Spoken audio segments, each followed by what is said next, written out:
Hey everyone, and welcome to the VRverse. I've messed something up on here, but hey, we're here. We're finally live. Season 2, Episode 2. Again, we're joined by Dr. Oculus. He was on Season 1, and this time we're going to be talking about stuff PlayStation VR. So we just want to say hello to people. That's not how you say hello. I've just realised. I didn't actually bring your audio in.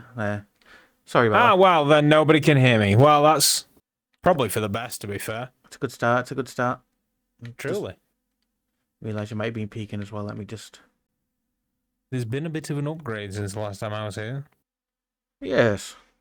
Ni hao. Hi, 13. I can hear. Good to know. Good. Can you hear people? Is everyone's audio okay? Because I just realised I was peeking. Mic check. I'm enthusiastic. Is that too loud? I realised I was peeking and Doc was peeking then. So... Peekaboo. I mean, I have a month off and I've lost all control. That's what happens when you bring me in, to be fair. But yeah, it is now Season 2, Episode 2. And like, Yes. we do know PlayStation VR is just around the corner. So this is going to actually be a two-parter. I'm going to let you know now. So next month, we're going to be returning. And we're going to be talking about our experience with PlayStation VR 2, because we'll both have one by the end of the month. Hopefully the 22nd. Sorry. Pull your finger out. Yeah. I've fallen prey to too many dodgy deliveries in my life to be like, I don't. Yeah. So, but hopefully. So we get the delivery, if you haven't pre-ordered one, we get the delivery of date given of the 22nd to the 28th of February. I think it's just a case of covering their backs in case they don't make people's deliveries on release day. But yeah, definitely everyone should have one who's pre-ordered one by the end of the month. Yeah, that was the thing that I saw. I was like, what date do I book off? Like, do I book the 22nd off work, or do I like book back end of the week? I don't know. So I've just like the 20th through to the 28th I've got off work, so if and when it arrives I'm gonna be like live streaming, unboxing and playing games until I pass out. So luckily I work from home and finish 2:30 every day, so I'm not in any like need to book any time off. Wow, must be nice. I wouldn't know what to do. I'd probably be like you and just book the week and hope that it comes in that like first on delivery unexpected date. Yeah. So I'm my hype levels are pretty much like it's crescendoed. Like I need this thing in my life now. Yeah. It's I mean the most hyped I've been about a VR hardware release for a long time. Me too. Because the thing about this headset is that on paper, at least, from what I've read, I've tried to avoid everything as much as I can. I've got so many friends that have unboxed and done videos. I'm like, I want to support my friends, but also completely blind into the whole thing. So yeah, I've sort of got to a point where I feel like this is kind of the first next gen headset that we've had in a while. Yeah. Definitely. Because it's consumer based. All right, it's like 500 quid, but I'm sat in an Index, which if you want the full kit, it's $1,000. Yeah. And this PlayStation is gonna have the eye tracking in there, which is something that, I mean, all right, yeah, okay, you've Mr. Vive, all seeing, all dancing. Vive tracking is not really something I've ever experienced, ever had. Yeah. So I think this is kind of the first foray into like a next-gen headset for me. So what's really interesting though is although the Vive has the eye tracking, nobody uses it. Neos uses it.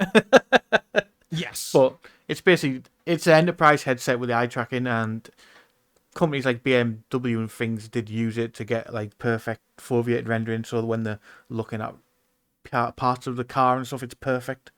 But no consumer use for it apart from Neos.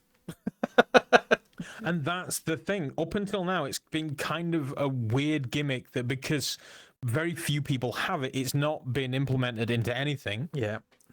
Whereas now every PSVR2 has got eye tracking, which Yeah. means every single dev can implement that into their games. Yeah. I don't want to jinx it, but I feel like PSVR2 may actually move us forward in the PC world as well. Yeah. I know the devs of Pavlov put out saying, like, because of the foveated rendering and the power of the PlayStation 5, obviously PCs are, you can get PCs more powerful than the PlayStation 5 if you're upgrading. But they've said with the foveated rendering, it's given like a 30% performance boost. Because that would not shock me. Yeah. they're only obviously rendering the part you're looking at, and then the rest is like more blurred out. So they said it's actually given a 30% performance boost over the PC version. Just like, it's just That's the thing. That's something that I've always sort of thought that it's something I don't need in a headset, and then now it's coming to the PlayStation VR2 and what it's going to bring to allow, because like you said, PSVR, the PlayStation itself is realistically ancient hardware compared to what's happened GPU wise in the last, is it nearly 2 years since that thing came out now? 21. I think the PS5's been out for a while. Yeah, was it 21 or 2020 it came out? Maybe. Do you know, I really don't know. Maybe chat can Google. But yeah, so it's been out for a while. So GPUs have moved on leaps and bounds since that thing came out. Yeah. So technically PC hardware should be trouncing it. And yet I still feel like they're going to be able to deliver a next-gen brilliant experience, even though they're only on a PlayStation. Yeah, definitely. I'm quite interested in the headset haptics.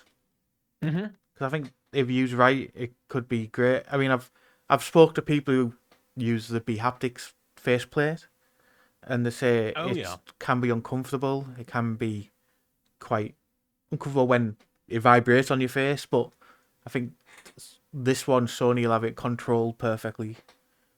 It's built in there. That's the thing. See, the B-haptics faceplate, it's kind of gonna be like an afterthought of every headset. Yeah, I guess. So with that, you're looking at them sort of just shoehorning it onto existing hardware, whereas Sony will have designed the PSVR with that in mind. Yeah. So they're gonna bring a fair amount of, comfort, and I've got very high hopes for this PlayStation headset, which I think it can only disappoint me. I think in a way as well, what you're getting with Sony from the PlayStation VR1 is they've got a very strict programming to getting their games on there. Really? Yeah. Like, I always remember talking to Anna from Pixel Rip about it, because of the PlayStation 1 got delayed for a week compared to when it came out on PC. It was meant to be a global thing. And the reason it was because the loading screen, with nothing moving on it, just a black loading screen with loading text on it, dropped to 45 frames. And Sony said that needs to be running at 60 before we'll approve it. And that's just a blank loading screen. That's why it got delayed for a week. It's just... That's crazy. Yeah. They're very strict. Like, I think they're probably strictly meta when they first, like... I mean, they do get bad games on there, but you never have a performance issue with a game on there. This is what I was going to say. I mean, is it still just Odders and Antillian that sponsor you? Yeah. I don't want to shit talk a sponsor, but have you played Cave Digger on the PlayStation? I've got it, but never ever played it. So I got that game, I think release, Cave Digger, and I was like, wow, they will let anything on the PSVR, because that game was just a broken mess. Like, I instantly fell through worlds, and it just was terrible. Yeah. So then when people say to me there is a very strict thing to get onto the PlayStation, I was like, really? I would beg to differ. But I didn't know about the whole 45 FPS thing. Yeah. When I was chatting to Anna, I was mostly talking about the woes with Oculus and trying to get approved for the Oculus store for $90.89. Yeah. And they still won't do it to this day. They still want to prove it. I know, to the point of release it as DLC. Still could get it on there. They were just like, well, that's fine. DLC then. It's a way around it. I don't know whether whether Oculus came up with that suggestion or whether they were just like, loophole. Yeah, if they did, then I love that they found that loophole, because definitely getting around Meta is kind of a thing. I mean, I know we're here to talk PSVR, but do you feel like there's a lot of things going on inside of Meta that's like Carmack leaving Meta? To me was like, that's messed up. Yeah, like if you've lost Carmack, it's something I'm very like. I didn't think I'll talk about, but definitely needs discussing is like the shutting down of the Echo VR when there's got this community of tens of thousands of players still. And he's saying that's not a big enough community. You're a multiplayer VR game. That's a massive community. It is absolutely huge. They were pretty forthcoming with the information. Said, look, we're doing this because we want to concentrate on something else. And I don't know, maybe because it's a free app. Yeah. So maybe they're just like, we cannot keep making T-shirts for this game. Like we can't. We need to make some money again, and so it's just got to go. But my biggest servers cost money. My biggest issue with him talking about it, and like you said, they were very like clear on why afterwards. But the fact he called staff people capital, I was like, can you really say that? The people capital can be somewhere else.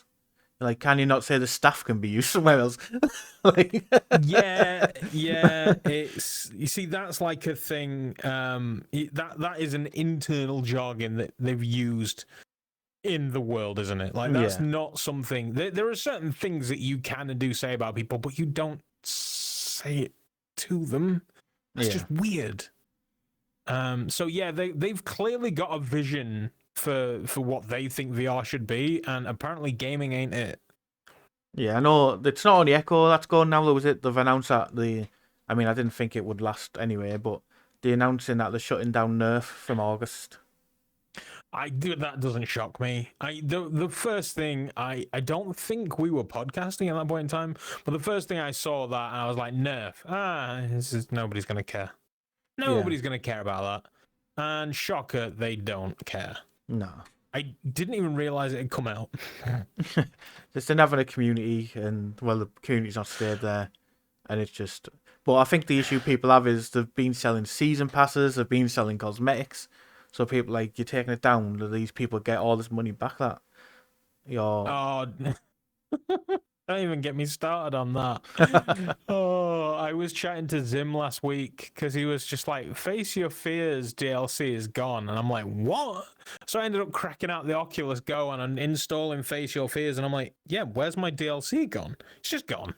It's just gone. I can't access it. I've got no money back. Gone. I know this happened when we were on... Did the VR stores mention on there when they shut down the Marvel servers? For Marvel...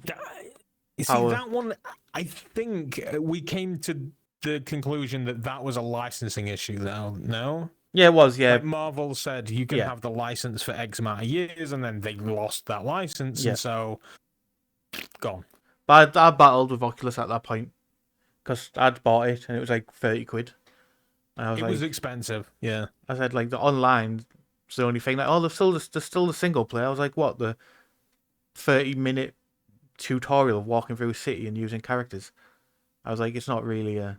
And I was one who I sat for an hour and a half with their customer service on the thingy, and they give me store credit back, because I said, I'm happy to take store credit. I'm not saying pay me my money back. I'm going to spend it on your store. Just give me store credit. Yeah. And they did after about an hour and a half of conversation with them. Which, sometimes you have to admit that the Meta Oculus support system is pretty decent at most of the... Like, every time I've come anywhere close to running into it, it's always ended up, like, well for me. Yeah.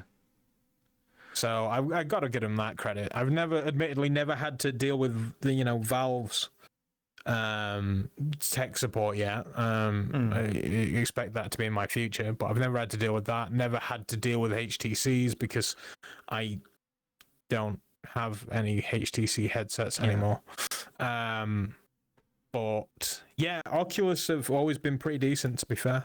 Yeah, my most recent thing with Oculus support was I went to use the however many percent off code that they sent, 30% off code they send you. I tried to use it on Iron Man and it wouldn't work. But it did say, like, on the Iron Man page, enter Oculus 30 to get you 30% off. Yes. So I was like, on the Iron Man page, I was like, I know it's for this game. There's some games you can't use it on, and it won't say that on it. So I shot it in, and it kept rejecting. So I got in touch with Oculus and said, why can't I use my code? And they went, how much money? Like, they worked out how much I'd get off it. Well, they just give me £15 store credit, and said, for the problem, and then you can use that against Iron Man. Nice. And I was like, that's more than 30% off. So yeah, that's way better. I then used it on Iron Man. And the company then sent me a review code, so I requested a refund and they give me my stock credit back as well. Wow. And they never cancelled my 30% off code, so I could have still used that as well. I didn't, but I could have still used that as well. Did Meta buy Camouflage? I don't know. I think they have. So I didn't know about that. Yeah, Yeah. I have it on PSVR. Yeah. I have it on the PSVR, and I started playing it, and it's fine. I struggled with the move controls on the PlayStation VR one, so I'll give up playing it. Yeah, that to me has always been my biggest barrier for entry. If I mean, perfectly honest, I'd probably rather just use a pad. Yeah. Than those move controllers. How on earth? I watched Zim play Skyrim on PSVR for like a year, just playing Skyrim, and I'm like, how are you doing this with the move controllers? Yeah. Ouch. Yeah, I don't know, because I mean it's a very, very long standing peripheral is that move controller. They came out for they came out so Sony could battle Nintendo in the Nintendo Wii universe of pointing at things. Yep. And that's ancient. And they were nearly the things, not that they were using them, but that whole PlayStation Move era when they were trying to battle Nintendo Wii was the very close reason why I didn't bother with PlayStation VR.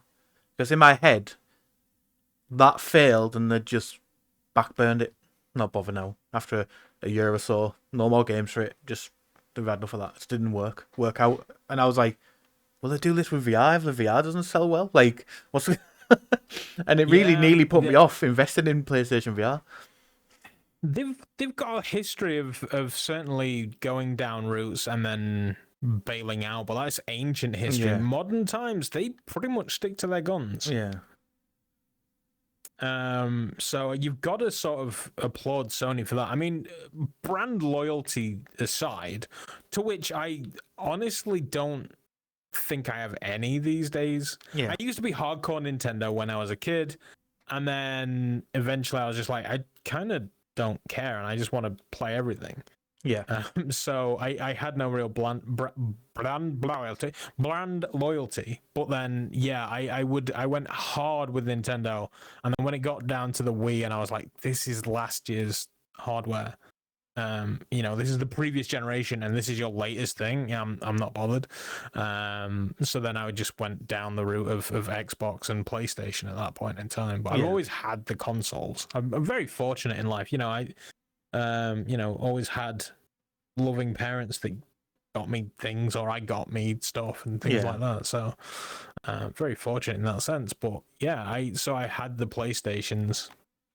I was very, and then I bowed out at 3. The PS3. Yeah. I was very hardcore Sega when I was a kid.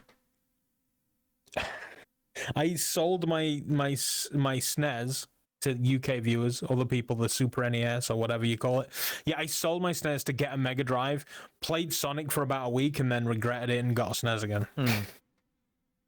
I in that war I backed Nintendo in a big bad way. Yeah, I backed Coke, I backed Nintendo, and I yeah, I chose my brand, McDonald's over Burger King. Like, I guess I can't be friends with like half of the people right now. That's why I think with yeah. that age, obviously that's time we were younger. It's our parents buying us a console. I mean, if I could have had both, I would have had both. But obviously, it's like I need one, and I was always Sega. Devastated when the Dreamcast flopped, which was an awesome console, screwed over by the fact that they were just like, yeah, we don't need copy protection, it's fine. Yeah. You know, China exists, right? Like, that will be stolen instantly. Yeah. And it was. And then I went to... Well, actually, I planned to go to PlayStation. I was going to buy PlayStation 3. That kept getting delayed. And then... Was it meant to come out November and it came out in March of the next year? And in that, like... It was a long time, yeah. In that span of time, I'd started looking in Game Station. Been looking at Xbox games and saw Condemned. Went home, found out it was Xbox. I had the money there in my bank for the PlayStation. I was like, I'm buying the Xbox. I know a lot of people did exactly the same thing. Yeah. Yeah, that was one of their big downfalls. And the other thing was that I heard the PS3 was notoriously difficult to develop for compared to the Xbox. Yeah. That's why Orange Box took forever to come out on it, because they just give up trying to get it to work.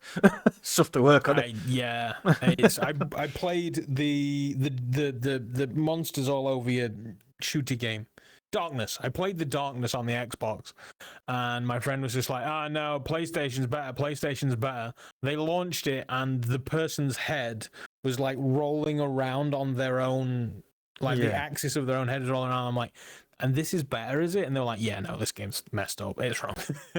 Even they just couldn't develop for the PlayStation 3. So that's why the Xbox 360 won that war. Yeah. And then the Xbox then decided to become a media device, and PS4 kind of took over. And I don't know if Microsoft's ever recovered since. No, I always said Don Matrick was a plant by Sony just to ruin Xbox for that console. He couldn't have done marketing any worse. I was going to say, yeah, they couldn't have made it any. And the thing is, Phil Spencer's doing the damnedest, but I just don't know if I've always said, every time I'm sat playing a PlayStation game on stream, and you always get that 5-year-old that comes in and is like, oh, the other console is better. And I'm just like, probably, that's fine. Well, which console? And I'm like, I don't care. Like, I'm about games. So buy whatever console your friends are playing, because you're going to have more fun playing with your friends than you are just randos. Yeah. I think the one problem we're like, as VR takes off, we're going to start seeing this in VR, and it's going to be sad when you can't. I mean, I can open my Twitter, and I've got someone who likes Xbox on my Twitter, and he's always sharing tweets where people are slagging off Sony, and I thought, God, what, like, just... He's got like Xbox in his Twitter name and stuff, and you're just like, oh, like, I think it's the grown men now though as well. I'm like, what's going on? Some people, I don't think they ever. I mean, I'm a huge man child, but I've evolved past the point of that kind of garbage, and yeah, I can just see the benefit in voting with your wallet, and also just realizing that some people like different stuff. Yeah. It's fine. Yeah, as a person who has Oculus in their name, no less, I am by far and away an Oculus shill. Yeah, he's on an index as we speak. Yeah. So, and you know what? I would be in a Pico right now if the microphone was actually serviceable, but it's not. So there you go. Yeah, find as we say, content's king, and let's talk about some PlayStation VR content. Favorite ones from that generation. I mean, I don't know whether it was a release title, but I imagine history is going to repeat itself in the sense of Resident Evil still to this day is a standout title for that. Definitely. That headset. Like Resident Evil 7, aside from the fact that I couldn't, well, I know why I couldn't use the Move controllers, but I was like, there's no motion control for this? This is kind of weird. But I don't overly feel like I suffered because I used a pad for that at all. No, Resident Evil 7 is still one of my standout VR games of all time. Even the PlayStation one. I can remember buying it. I think it came out the January after it released. I think it was like later on. Slightly later. Yeah. See, I didn't get to stick my face into a PSVR until a little while after it had been released, and a friend of mine had backed PSVR straight away because I'd got my Oculus DK2. I got the DK2, and that was my path for VR. Yeah. And he was like, I haven't got a decent gaming PC. I didn't back the Kickstarter, so I'm going to get the PSVR. And I was using the DK2, and I was having a great time, great experiences.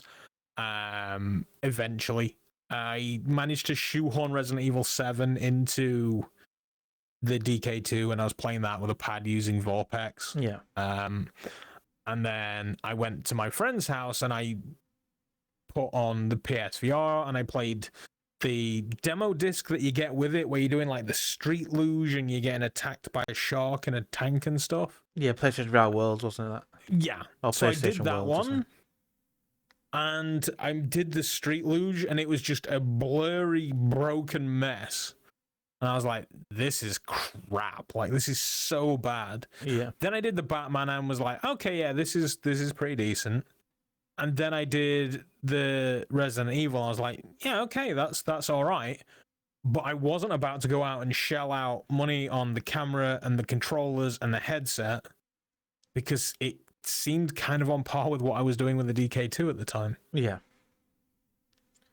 So I was never a PC gamer, and that's why PlayStation VR was my first VR headset. But like from the time that coming out till the following May, I'd upgraded my PC, everything ready to get into PC VR. But yeah, I remember Resi coming out, so excited. I actually brought 2 of the candles, one to burn while I was playing, and one just to keep as a souvenir. Which I think go for a high price on eBay right now, right? Yeah. Don't look. It's a dangerous game. Yeah, I know. I went in game and 4D. Yeah, and they had 3 candles. That's all they'd been given, and I was like, I want 2. I was like, I'll have 2 of them. Okay, yeah. I mean, dude, money's money. Like, they can't be like, oh, it's one per person. Like, yeah, take them all and go. I mean, luckily I knew the manager in there, so he'd actually just turned around and said, I wondered who was going to be stupid enough to buy these. It's like, yeah, that's me. Hello, me. I'm stupid enough. I want 2. So that was your gateway drug. That was your gateway into the VR world, was the PSVR, which I imagine it was for quite a few. Yeah, I think that's what's hope it got. was. I think that's why it's hold such a dear place to me, because without it, I probably would never got into virtual reality. Like, because like I said, I didn't PC game, and my PC was there to Photoshop, stream, and edit videos. That was it. That's the best it could do, and it's a struggle to edit. So, so at that point in time, you were like, "Yeah, PlayStation's my savior," and then you played that, and then you did like okay, let me. So you went into like the back room of a game or something, and you tried a Vive, and then walked out and bought it. Yeah, because it's better than the PlayStation. At the gate, not the game in Middlesbrough, but the game in there's just somewhere near Middlesbrough, between Middlesbrough and Stockton, called Teesside Park, like a shopping park thing. And they just opened. I didn't actually go to look at the VR there. I didn't know they had it there.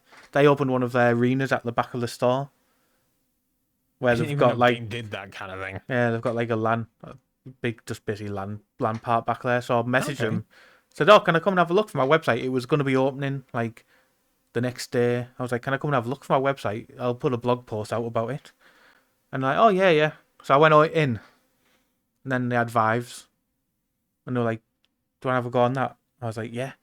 They put it on, and I think played raw data, and I was just like, came out the shop. The only thing I had left to buy for my PC to run VR is a decent enough graphics card. So I just walked out. I just picked up a VR ready graphics card, and then the Vive, and I was like, and I said, "Oh, do you sell Vives?" And I was just like, "This is what I want. Give me, give me, yeah." So this free trip to look around their little centre made them a bit of money. Made him a sale, yeah. And was not so free for you in the end. Yeah. and yet still the best possible. Still the best thing outcome, that's I happened. Yeah, that's happened. Yeah. The other ones, Rush of Blood. Again, that was the first game I played on PlayStation VR. It's the one I bought with the headset. Because the way I got my headset, I've explained on before, and is, like I said, I wasn't interested. I actually wrote at the time when my website wasn't about VR. I wrote E3 thing. I was like, I'm not buying it for that reason. Like I said earlier, the gimmick side of it. If it doesn't work, Sony will just scrap it. And then on the day of release, I was like, I need one. 4 more. So I'm sat in work, trying to game out of stock. All these are out of stock. Savior, Argos. The one Argos is I got my Quest 2 from the Argos. Yes, because I unboxed 2 of them because I took one back because it had a dead pixel right there. the one at Teesside Park again, not even the one closest to me, had 1 in stock. I was like, reserve. I'll pick it up after work. Reserve. I'm coming. And then when I got there, I was like, what do I buy? And the only game they actually had in stock was Rush of Blood, and I was just like, looks like I'm buying that. Didn't have time to get back to into the town, or I suppose I could have went to game over there, but I didn't think about that. I was thinking I couldn't get back into town to go to game and buy stuff, so I just got Rush of Blood, and I knew it came with a demo disc, so I thought that'll be okay. So that was one of the other games I played at my friend's house. Yeah. Of my, disappointing trip into the PSVR world. Yeah. So I imagine you like pretty much everybody I come across. I seem to be in a minority here, but you love that game, yeah? Absolutely. Yeah.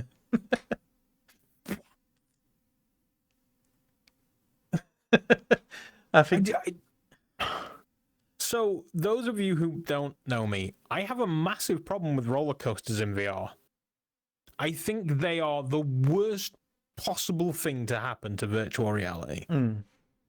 A number of different things. Number one, when you get into it, what happens is you're physically moving around, but your body is perfectly still.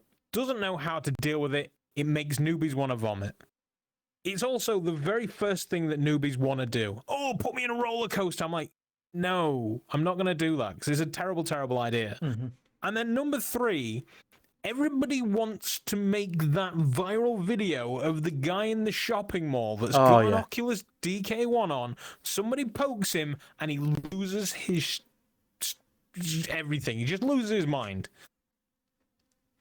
You're lucky. And everybody wants to recreate that. And I'm just like, I hate roller coasters in VR. You're in trouble. Look at the chat. You're in big trouble. Don't do it now because you'll crash me. Yeah. Plus, just because you buy them doesn't mean I'm A, going to accept it, or B, actually play it. Yeah, it's just a terrible, terrible idea to me, and yet the world seems to love it, and I just don't understand. See, I bought it because it was Until Dawn, and Until Dawn, the actual game, was a mind-blowing experience. The one with the cheerleader in it? Yeah, of Heroes, yeah. Yes, right, okay, yeah. So that it's in that world. Yeah. And you're on a roller coaster and you go pew, pew, pew, pew. And but I don't know if that's what helped with it not causing motion sickness. It's not like you're concentrating on what you need to, because there's so many targets you can shoot to build your score up. There's just stuff around you all the time. Even if it's not enemies, it's like a target you can shoot. So you're always looking and shooting things. So maybe that takes away a bit from your brain, that your body's static while you've got motion in the game. Possibly. And so this is the game that kind of sold you on VR. No, this was a game I got because it was the only one available in Argos at the time.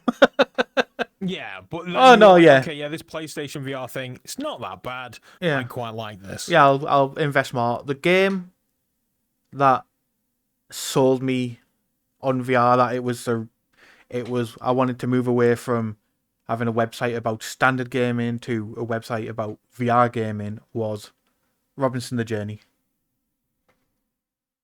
That's yes. So that really is like a tour de force. I played the Dinosaur Island demos Yeah. in the DK2 because that's a Crytek Crytek, yeah. game as well, isn't Yeah. it? I recently mixed them up in a conversation with Ball, and now I'm in my head about it. Yeah, so that's a Crytek demo, and then presumably that became Robinson, and I was blown away by those.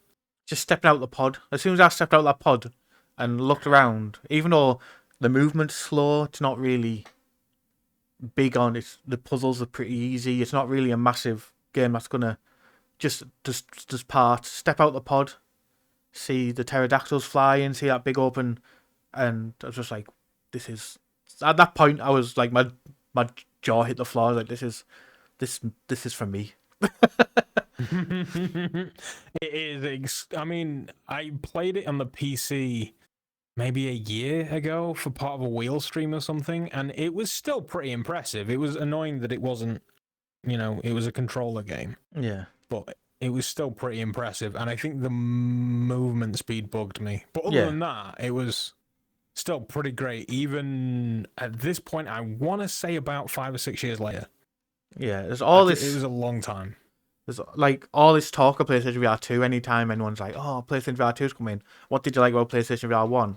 I've talked about Robinson the Journey so much. I put it on my PC, and I was like, I'm gonna have to play some because it never ever got the PS5 carryover. It's one of these games that never got backwards compatibility on PlayStation 5.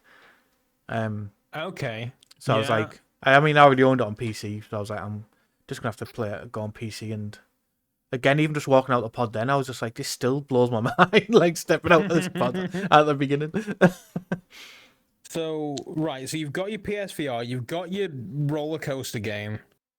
What's the next game you buy that kind of wows you?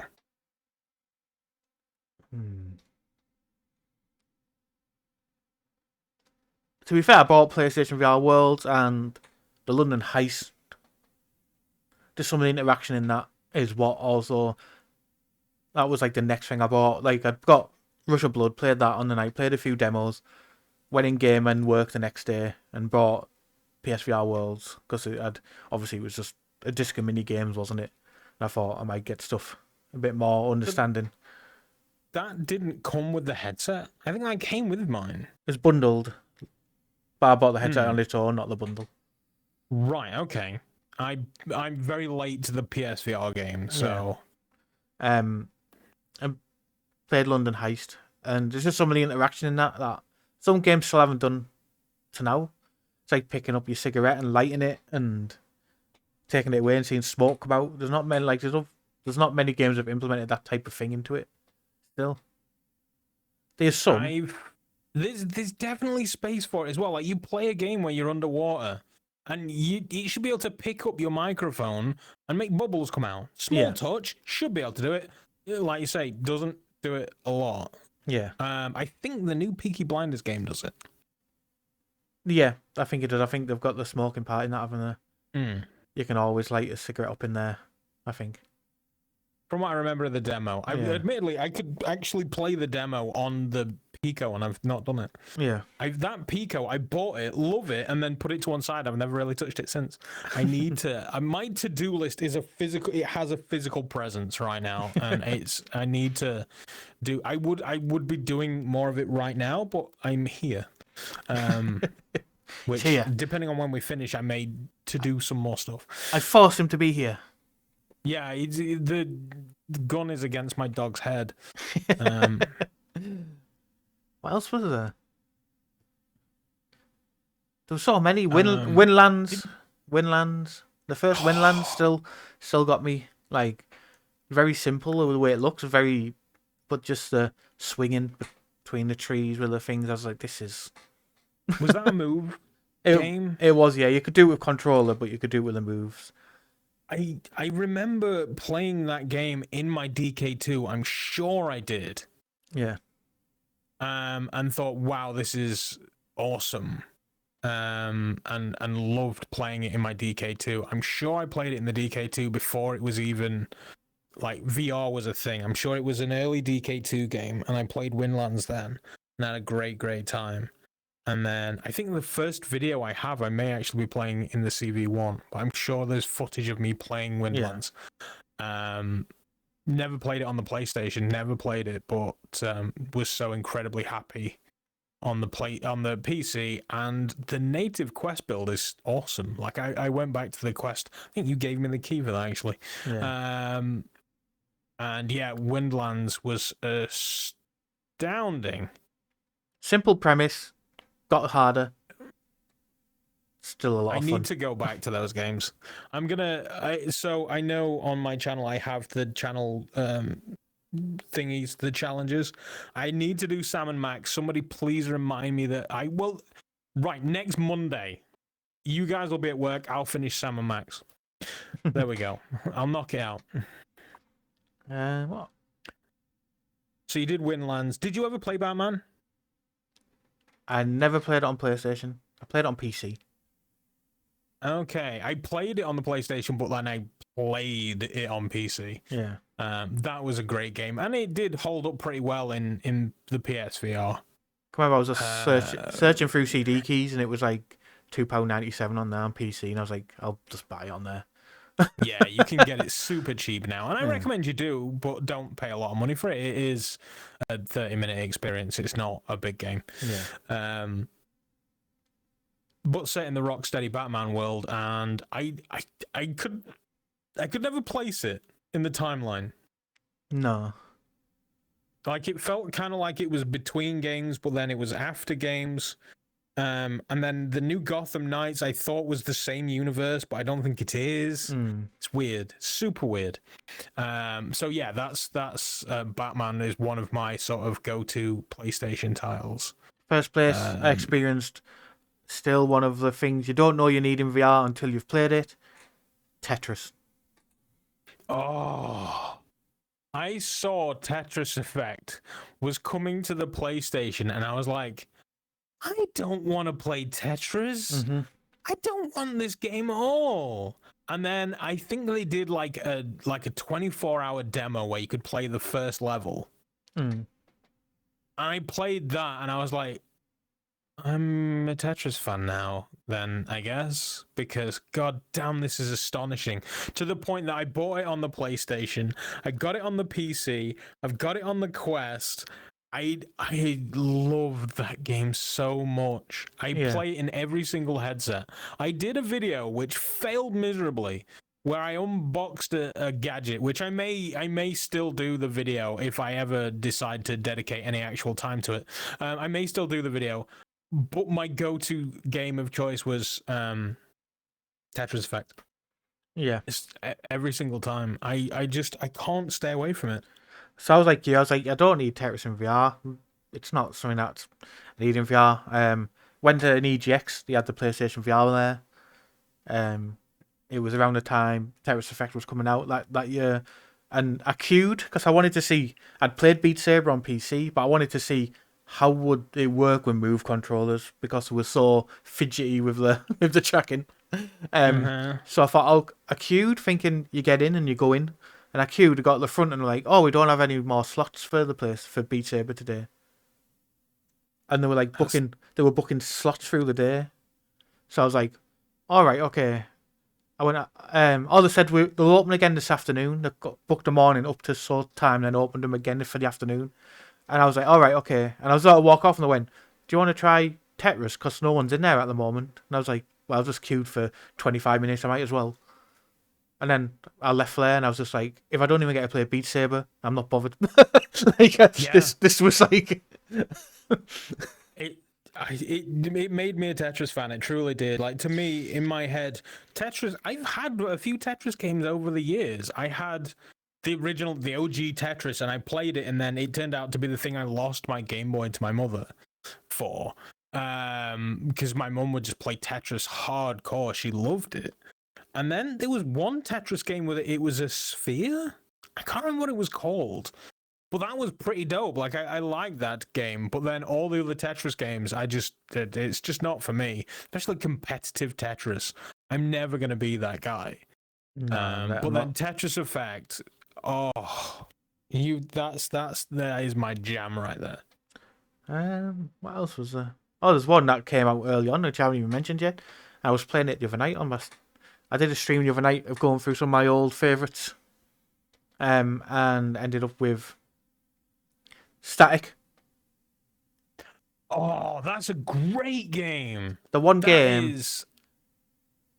one game along with Rush of Blood, I wished for the whole entirety of PlayStation VR we were going to get a sequel. Yes. And so my thing with Static, it was one of those games I bought in the sale long after I got my PSVR, and I was always like, I need to play with that thing more. So I bought Static, and I was like, right, okay, I do puzzle games on a Saturday, which I swear it's coming. I do puzzle games on a Saturday. I was like, okay, I'm going to do Static. And it's just genius how they took the biggest, worst limitation of the PSVR Yeah. and turned it into a mechanic that worked so well. Yeah. It's so intuitive, and I love that game so much. And I like you. I wish there was more of it. Yeah. I was like, please, all the way through. That's what I just wanted a sequel for. And that was early in the cycle of PlayStation as well, which... I mean, the studio went on to concentrate on Little Nightmares, so... I mean... Which yeah. they should have brought that to VR as well. That's made for it. It really is. Yeah. Speaking of sort of, I honestly don't know the timeline, but I do know it came there first. Everybody's favorite little mouse. Yeah. Yes. Moss Moss. is. Do you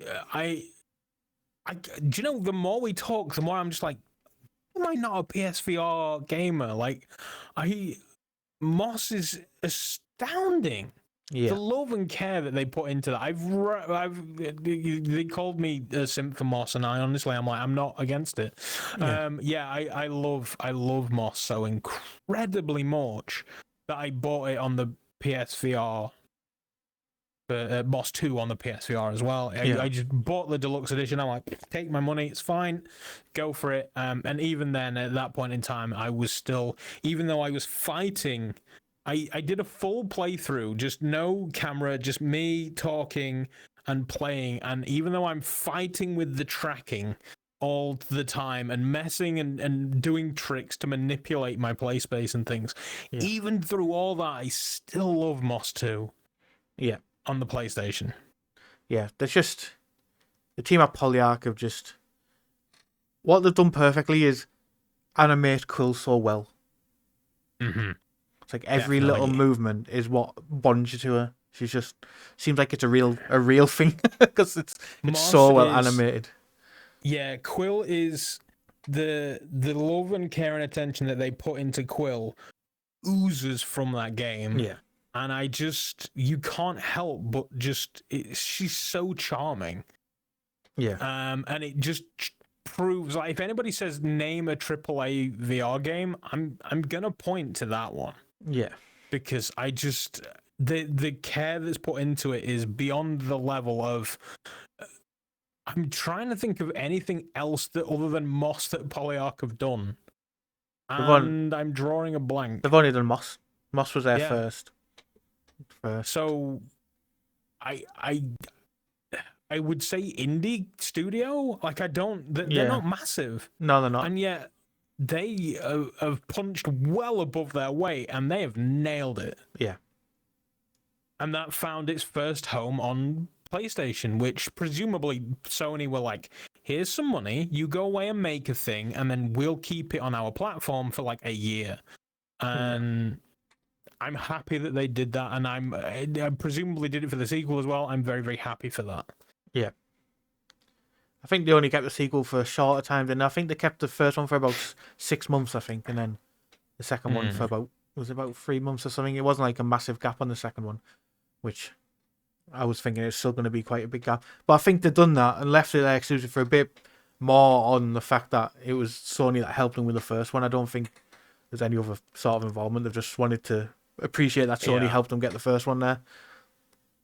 And it showed me that platform. That was a game that showed me platformers can work. I mean, I was gonna say, I wrote Moss off because I was like, it's a platform game about a freaking mouse.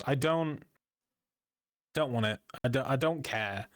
And then it came to PC, and I was like, all right, yeah, okay. So now I can play it with decent graphics. Maybe I actually care a bit now. And then I played it on PC, and I was just like, why was I such a fool? Yeah. Went out, bought it on the Quest as well, so I could make other people play. I could spread the good word of Moss. Yeah. It's just awesome game. Awesome.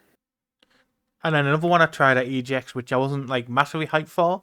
At the same time, I played Tetris because he had like a booth with different games on there. Was staying on the platform at Astrobot, and they need to do something with Astrobot for the PSVR2. They definitely do. Once again, another game that I was like, I don't overly care about this, but I think it came with my PSVR. And I played that, and I was like, this little freaking robot is as good as what I'm playing on my PC. Like, at this point in time, I'm definitely in a CV1, if not better. Yeah. And I'm sat playing Astrobot, and I'm like, this is PC VR quality right now. Like, this hands down, this is amazing. What Sony Japan or whoever I don't know whether they published Sony or developed. Japan. Yeah, they might have published, and the developer is somebody else that's escaping me right now. Team. Oh my god, it's Team something. But I think they're yes. I think they're internal in Sony though. That yeah. Team. That's an astonishing game. It's great, and once again, not as much class and character as Quill. No, but they clearly know what they're doing with Astrobot. But they put nice little touches in. It's another one I played on my stream the other night looking, because I was sort of giving games that I didn't want to do Resi and things like that, or Moss, because they're like long form games where you don't really want to cut off after half an hour. You don't really get to see enough. And I put Astrobot on, did the sea level, and they just did nice little touches. Like when you're under the water in the sea level, you can swim Astrobot up to you, and it gets like hits your headset and things like that. It's just like they do some really great stuck to it and looks at you and pushes itself off. So the Nintendo, one of the things with Nintendo is that they'll have like a Nintendo 64 or whatever. They'll put a game out and Nintendo will set the standard that other developers never really seem to be able to meet and or beat. Yeah. And then that's like the Nintendo in-house of standard. They clearly know what they were doing in that PSVR, and they used every inch of that to its fullest potential. Yeah. And we were talking about micro interactions. You can actually blow Quill, and her ears will fly back in Moss 2. Just little stuff like that. It makes a lot of difference to me. It really does. Yeah. I had not even thought about Astrobot. Like, of all of the games, so the games that got me into PSVR, because like I said, I tried a PSVR, I'd played the two that I wanted to play, and then everything else was kind of a PC VR game. And you know the FOMO that made me buy the PSVR? It was Firewall. Firewall is what made me buy the PSVR. Which is one game I've never played. You don't... But that was the thing. People were playing Firewall, and it looked great. And the aim controller, I was like, I don't have an aim controller for a PC. I've got a Mammoth Gunstock that I can slot my CV1 controllers into, and it's fine and everything. But I didn't have the aim controller, and that was another thing that I was like, that's got sticks on it. I can use that to actually move around. I don't know why Sony never made any more controllers when they realized that people actually gave a crap about the PSVR. Yeah. But, so when I could use the aim controller, as janky and as horrible as that thing is, and it really is a crap game controller, for me anyway. A lot of people do seem to have a good time with it, but for me, I'd be holding it, and I'd be aiming, and then this end would just start moving. Because the only ball is on the front and the ball didn't move. So then you would frequently see me like trying to kill people in Firewall and just going like this, trying to get it to remember where the hell The Yeah. back is because I'm shooting people in the feet because it's just fucked off. Like the tracking is terrible on the PlayStation VR. That's the biggest problem I have with Yeah. every element of the PSVR, which is why I'm like, do you know what? I'm fine with a controller. Yeah, the reason I never ever played Firewall was at that point I was big into my shooters on PCVR. I had the Pro Tube, I had Contractors and Standout, and I was just like, it's the same thing that's going to happen with this PlayStation. I mean, it might sound like a bit of an awful thing, but unless they release a stellar online game or couple that I'll know I'll play a lot, I'm not going to pay for my £60 to play online because it's a waste of money. I said exactly the same thing, and then the hype levels within me over the last few weeks. I put out a tweet the other day because if you have like a system that monitors people's activity on the PlayStation Store or whatever, then that system should have been ringing alarm saying this person's account has been hacked, because they've gone from buying, say, maybe 2 or 3 games a year to PlayStation Plus buying probably in the region of about 8 or 10 games. The PlayStation is just on all of the time because they're installing stuff, redeeming codes, and then it's just gone from being a dormant account to incredibly active. And so, yeah, if there is anything going off at Sony that monitors this kind of thing, they would definitely be like, I think this account has been compromised. Yeah. So, yeah, I did buy the PS Plus. But I know you'll get big into Gran Turismo. I won't. I'm not a racing game person. I think if I was a racing game person, that would sell me to get PlayStation Plus. But I've spent so much money on racing sims on PC and then got like... I think the biggest one I've got playtime on PC is Dirt Rally 2, but that was when it first come out, trying to get it actually to run. Yeah. It was a busy game, that one. Yeah, it was indeed. There was a lot going on. I mean, they finally put the back of the car in it. Dirt Rally 1, when you turned around, there was just no car there. Yeah. They were like, we don't need to render that, so let's not. And whereas Dirt Rally 2, they were like, yeah, full car, here you go. And it was a chunker of a game to run. It was. Indeed. Dirt Rally actually came out on PlayStation VR as well, didn't it? That was one of the few games that came out PSVR. Yeah, the first one. And it was a good time, good run on the, like, for people that didn't have the access to PC VR. Definitely worth your time if you were just on the PS VR. I think I tried Gran Turismo. Obviously, that was only a small bit of VR. The reasons why I didn't instantly want to jump on GT7 when they were like VR, I was like, yeah, I've been bit by that before. I bought the last Gran Turismo, they were like VR, and I was like, it's a time trial. There probably isn't now, but there was footage of me being like, today we're gonna play Gran Turismo in VR, and then just the energy level tanking when I realized I couldn't actually play the main game. Yeah, and I tried Drive Club VR. By the time I got a VR headset, that game was dead. Yeah, I tried that. So they're the ones I tried on PlayStation. When I got PC, I thought, right, I'm gonna Project Cars, Assetto Corsa, because I'd seen Zim playing that a lot. Yes, yeah. When you were like Project Cars, and I'm like, Project Cars? That's not a VR game. I'm thinking of Project Gotham. Project Cars is absolutely a VR game. Yeah. And then I got Assetto as a competizione or whatever it is. I own it. I've never played it. It's Bowl's t-shirt, but yeah, I own it, but I've never played it. Yeah. So I've bought quite a few races hoping that I'd get gripped by them, and I never have. So I sort of thought, I can skip Gran Turismo. Once again, the hype has definitely got me over the last few weeks.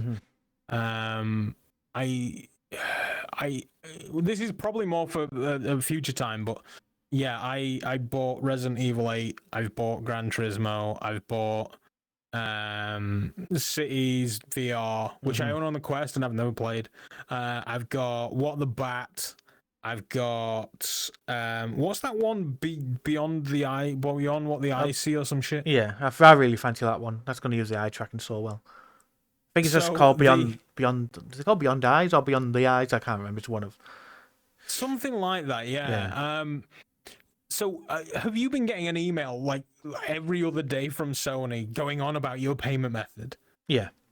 Yeah, I've been getting these emails and I'm like, maybe there's something wrong with my payment method. No. So I went onto the website and I checked the payment method and I'm like, I'm pretty sure that's right.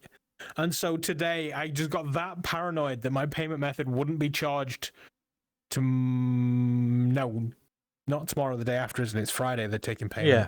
17th. I got so paranoid that they weren't going to be able to take payment that I actually bought a thing with that payment method just to make sure that it worked.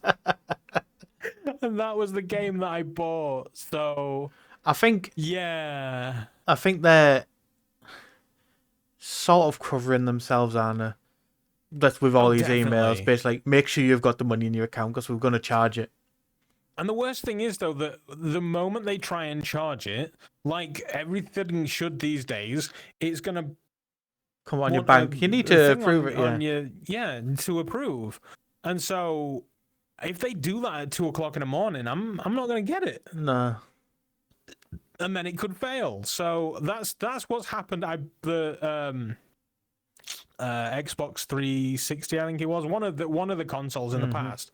It got rejected by the bank because it was a weird, out of the blue, expensive purchase, and it was like, yeah, I get why you've done it, and I'm not angry or anything, but yeah, that's messed me up so many times, and that's why I'm, I can't find anything wooden right now, but this looks virtually wood. Yeah, this is why I'm like, I hopefully I'm getting a PSVR2 because I fully expect something to screw up. Yeah, it happened when I really do. Pre-ordering my index, came up, it was rejected. I had to ring the bank. I had to ring them. I was like, what? So I rang them, and the guy was nice in one of the conversation. I was like, can you just hurry up? Because if you don't, this could sell out. Can you just approve it? And stop trying to have a random chat with me about virtual reality and actually do your job first, please. It's like, not being rude, but do your job first. We can have a conversation after. Can you just say you approve on that, please? So I'm worried, but yeah, that's the thing that I'm sort of at the moment. So they're the games off of the top of my head. I know there's more, but I don't remember what they are right now. So that's what I've currently got in line for the PSVR 2. Yeah. Obviously, you've got Horizon. Oh, of course, yeah, Horizon. I bought the Horizon. Is there a non-Horizon bundle? Yeah, you can just buy the headset on its own or the headset with Horizon. All right, yeah. So I bought the bundle. Did you buy the docking station for the controllers? No. I was looking at that because it's 40 quid, and I was like, I could buy that, and then I thought I'm still not going to know if the payment method works even if I buy that, so that's not an option. Yeah. So then I bought that thing. I've also been looking at the Pulse 3D. Yeah, I've audio. been tempted with them. now. So I don't know. But the thing with those is that so they keep saying the PSVR, to use the PSVR, you have to use it cabled. Yeah. But they don't say PSVR 2. All right, okay, for the headset. Yeah. See what I mean. So I don't know whether you do need to use it cabled for the PSVR 2. So I don't know about that. And then also, you know me, I'm a Wooja shill. So I'm probably going to end up using it cabled to the Wooja anyway, and I'm like, well, why don't I just use any headphones? Yeah. At that point. So I don't know. Maybe I think Buck really likes them. But I'm like, it's 90 quid, and that's like 3, 4, 5 games for the PlayStation. Yeah. Depending on the level of games I get. So, yeah, I don't know. I seen him somewhere the other day, and I was like, do I? And I didn't in the end. Yeah.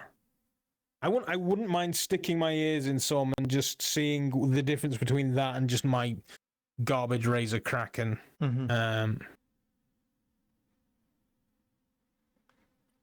But yeah, I think let's talk a bit more about the PlayStation VR 2 features. We've covered some. One we never discussed, which blew my mind with the PS5. The adaptive triggers.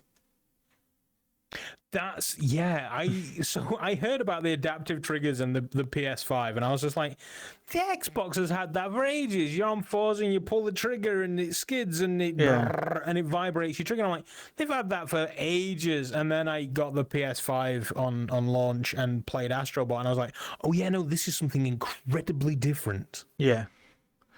Played the latest Horizon game, and pulling the arrow back, the tension you can get if you just keep holding it to try and keep the arrow, the tension you can actually get on your fingers crazy. With it, like the trigger trying to pull back on it. You're just like, what? So, do you know Call of the Mountain? Yeah. Do I have to have played the other Horizon games to actually know what that's about and or enjoy it? No. I thought I would have had to. And I hammered through the second Horizon. I played the first Horizon on PlayStation 4, like to the point it's a one game outside of the ones that just give you a platinum trophy for completing them that I've got a platinum on because I just wanted to. Playing it, I was I've like, only ever platinum one game, and that was Moss 2. I was like, this deserves a platinum. I'm very close to Moss 2, but then I stopped. Oh, it's so easy. You should totally do it. I think I've only got the scrolls left to get, and I'm not missing that many, but I just haven't bothered going to grab them now. Yeah, I'm tempted to see if I can platinum it on or max it out on Steam. I probably should. I love that game. I will stop talking about Moss, and no more Moss will come from me unless prompted by him. I mean, it probably is going to be, but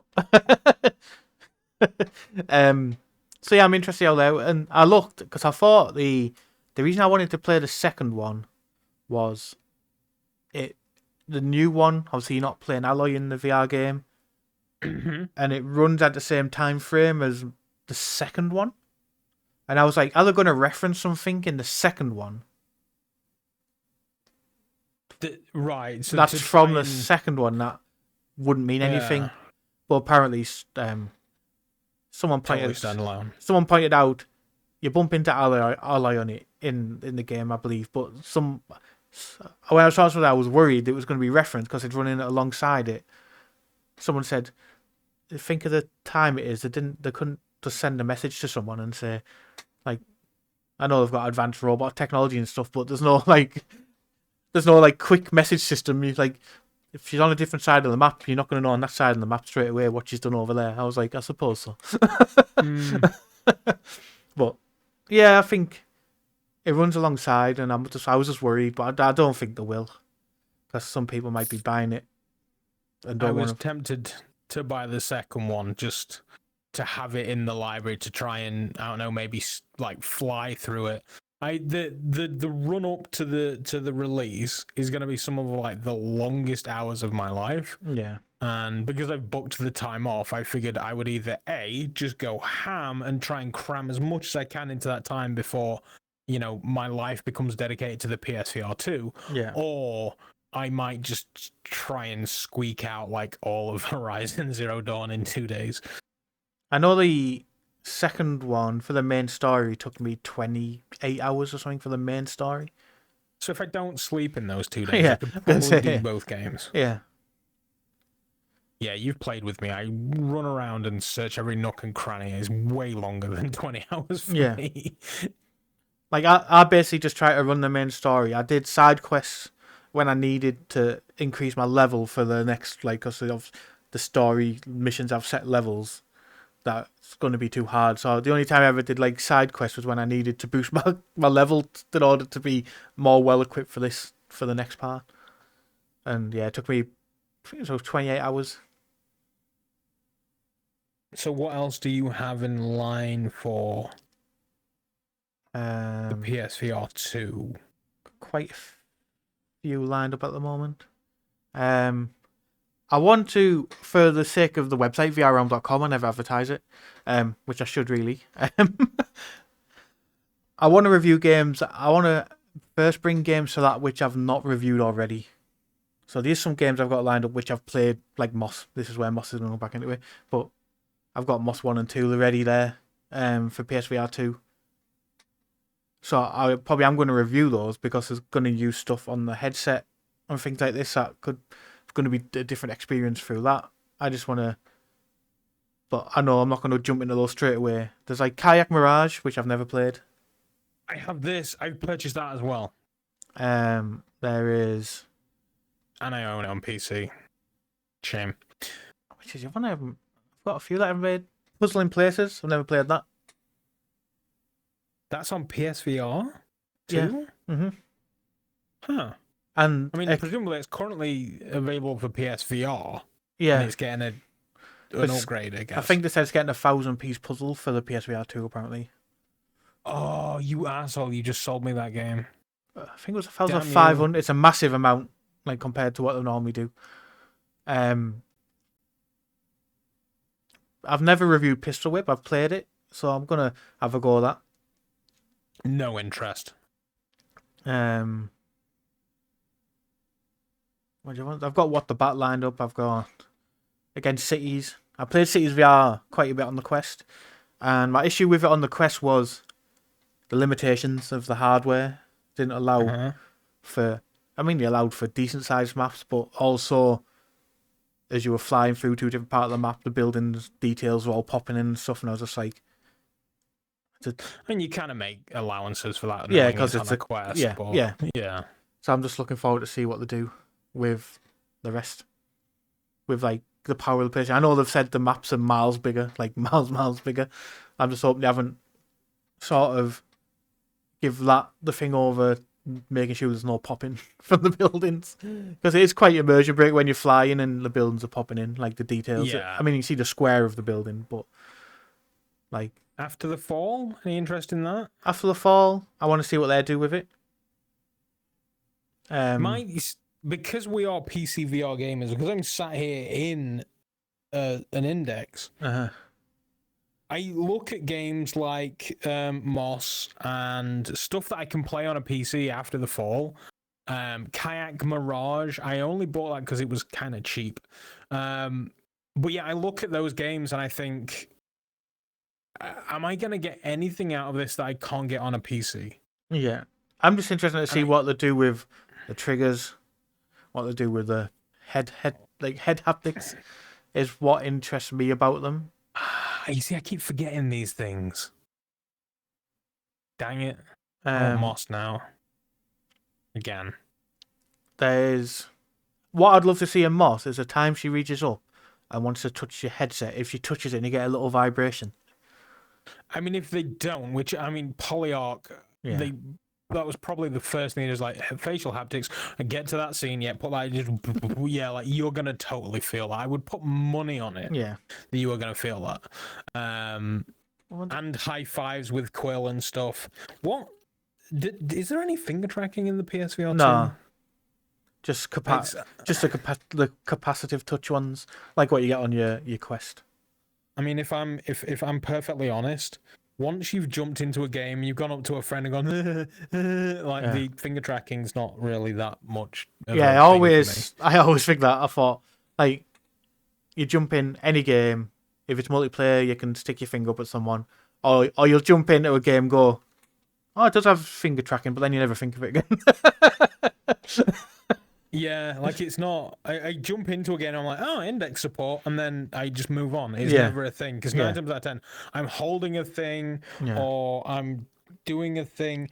Finger tracking for me, if it was, say, the Quest, and it's actually doing hand tracking, that's a different thing, because things like hand tracking in Demio would be pretty dope. You could literally grab the dice and throw the dice. Yeah. And that to me would be a good use of it. But the other thing that I've always said that I would love about hand tracking is, imagine you've got a gun stock. So you're playing a game and then you've got your gun stock, and then all of a sudden you want to climb something. Yeah. Let go of your gun stock, hand tracking kicks in, you climb, and then you grab your gun again, and you're away. That would be dope if that was a thing, but it maybe one day when we're like 80 and VR is just that ubiquitous that it's just everywhere. Yeah. Then I've also got the Garden of the Sea. Okay, I can, all right, I can get behind that. It's another PC game. I played, I bought it in early access on PC when it had like no sort of missions. It was just go around the little island and do gardening. Yeah, And I beta tested that game. played it on Quest, completed through Yes. like everything.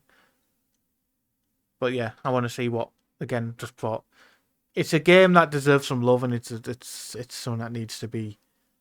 It's from a dev that's kind of out there, isn't it? Like Yeah. it's you.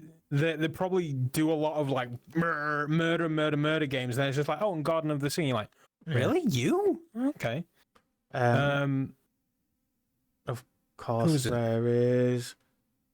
They're the ones I've got. Oh, Resi 8, of course. Resi 8, of course. Resi 8, yeah, that's a thing. And if anyone's watching the this, PC. anyone's watching this who's getting PlayStation VR and yet to get Resi 8, it's currently £17.49 in the sale. That's all. Yeah, I've so do you know the Alien game, No Man's Sky? Yeah. That's another one I've got as well. A friend of mine was like, I'd never play No Man's Sky. He got it on the PS4. I was like, I'll take it. I want to see what the VR is like. So I got No Man's Sky off him. Oh. And now it's got the PS5 upgrade and the PSVR2 upgrade. So I'm really curious to see what they do with that, especially the fact that they can, track my eyes and they can unmuddy it on the PlayStation. This is what I'm thinking. So it may potentially benefit from the PS5. Yeah. For that. So I'm looking forward to that, but I don't know if it's going to be the first thing I do. Of course, Synth Riders. Is O-Shape and that coming to PSVR 2 or? They haven't said anything. No. Synth Riders also announced today, and I mean, I got it. Yeah, I got the news yesterday being on the list, but they sent me they've actually announced it now to come with the PlayStation VR version. They're releasing a Gorillaz trackback. Oh wow! So we're going to be able to do like Clint Eastwood and whatnot in Synth Riders. You know what? I suck at rhythm games, and as a result, I don't like them. But how did you feel about Beat Saber on the PlayStation then? Because presumably you eventually got to try it. Oh yeah, I ended up getting it to review, and there was some magic they've done in that. I think they've definitely got AI based finishing of moves. Yeah, because it seemed like it never lost tracking. Yeah.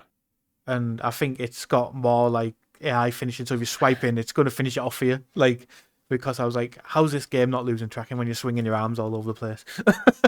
Yeah, they definitely do some sort of magic, especially with the like, because PSVR, realistically, you are front facing, there's a camera and it's monitoring the ball move. Your movements. Yeah. Whereas the Quest, when you do this, like it shouldn't know, and yet it still does. So there's definitely some alchemy going on there. I think they definitely sorted that out. But are you gonna? Because this will probably be your fourth time with the game, no less. Any interest in PSVR 2 Beat Saber? No, I don't even play any of the ones now. No, I don't. I have no interest in whatsoever in Beat Saber in any VR. I love because the thing for me that something that like Windlands does very well, something like Beat Saber does, VR for me, whilst it's a great experience, it's the feeling that I get. Yeah. So when I first played Beat Saber, I felt like a goddamn badass. Yeah. And I walked away from that experience incredibly elated. And the Windlands does exactly the same thing. There's nothing better than just going and just like swinging your way up to the first boss, and the first boss is shooting your friends, and you just draw back your bow, and you're like Hawkeye flying through the air, shooting at the boss, and you just feel like a superhero. Yeah. And that's great VR to me, but I just don't get that from Beat Saber anymore. No. And that's worry. Well, it doesn't worry me, but that's a shame. And I don't think I'm ever gonna get that from any other game, like music wise. I loved it in Audio Shield. The first time I played that, but yeah, I don't know. I'm never gonna get that from another Beat Saber. Like, there's no point in a Beat Saber 2 at this point. No. Just it's Beat Saber again. Yeah. That's it. There's no point in a sequel. Same with Minecraft. There's no point in Minecraft 2. Everyone's like, ooh, Minecraft 2. Like, there's just no point. Minecraft is just persistent. It's just there. It's fine. Yeah. Beat Saber should just be exactly the same. Yeah. They just might as well release track packs. Yeah. It's what became. I know when we got like Rock Band 2 and things, but they were because they were giving you 100 odd tracks on a disc, weren't they? So I know we sort of got that. But the thing with all the Rock Band is just like, now you can play bass or sing or drum or whatever. Like they did add another element to it. Yeah. If anything, it just needs a graphical refresh. But then the community is just like, I don't care about your graphical refresh because I'm gonna mod your blocks into flying sushi, and I'm gonna have chopsticks for sabers. So I don't care about your graphical upgrades, and that's great. That's fine. Like I have nothing wrong with the Beat Saber community. It's just not me. Yeah, I love Beat Saber when I loved it when it first came out, and then it just sort of waned. I was Beat Saber came out, yeah, and then I was just like, so multiplayer, yeah, and then all of a sudden I launched Beat Saber one day, and there's these weird slinky looking notes, and then these stupid lines coming off them, and I'm like, okay, uninstall Beat Saber. I don't care about that game anymore. I think what they've tried to do, I mean, they've tried to, when you look at other rhythm games that have come out since then. For example, Synth Riders, you've got the notes, you've got a track, and I think they're just trying to add more than chop a block. You need a chop and trackless line at the same time type thing. Because for the longest time you always sort of felt like everybody just wanted to be Beat Saber. Yeah. And then all of a sudden you see this and you're just like, is it just me or are you just trying to be somebody else? Yeah. Be you. Like, that's what got you here in the first place. Just be you. Yeah. That, and then obviously a massive community that love it, that, do great things with it. Yeah. I derailed you with Beat Saber. I know this is something that I think is going to be interesting as well, is because I know the people who only, like, when you go to channels that only do PSVR, like Without Parole, they're so excited about Synth Riders on PSVR2 because they're getting multiplayer. And they've never had multiplayer. Oh. So that's a shame. I guess now there's the power behind them to do it. Yeah. They're getting the free upgrade. There's no charge for upgrading it. That's another good thing as well. Yeah. The Gran Turismo 7. I was like, okay, so there's the PS4 version and the PS5 version. The PS5 version is 70 quid. I can get the PS4 version for 35. Mm-hmm. And I was like, okay, yeah, I'm just going to buy the PS4 version because it says right there, PS5 upgrade. Brilliant. I got a PS5 upgrade on No Man's Sky. That went very, very well. I get the game cheaper. Lovely. Install it. PS5 upgrade. £10. Fuck. So then now I spent £36 on a PS4 disc, and then I have to spend another £10 to get the PS5 version. So then I do that, and then I go on the store and it's 43 quid. So I've spent £3 more, and I have to deal with a disc when I could have just downloaded it for 43 on the PS5. But it's only 43 because it's in the sale, though, isn't it? You've just... It is, but I felt a bit sheepish because I figured, because the Resident Evil 8 is a free PS5 upgrade. No Man's Sky, free PS5 upgrade. Gran Turismo, £10. Yeah. There is... Don't get me wrong, I get it. Like, it's a big game, and the developers should be compensated for the time, but damn you. This will bring us back to a game we were discussing earlier. Tetris Effect is apparently a paid upgrade for PSVR 2. Which would bug the living crap out of me if I didn't have it on the PC in the Quest. Yeah. And so a friend of mine loves physical games, and for whatever reason, I managed to get Tetris Effect on a disc. And I was like, you like physical games, and I like giving away VR stuff, so you take this. Yeah. So I no longer have Tetris Effect on the PlayStation.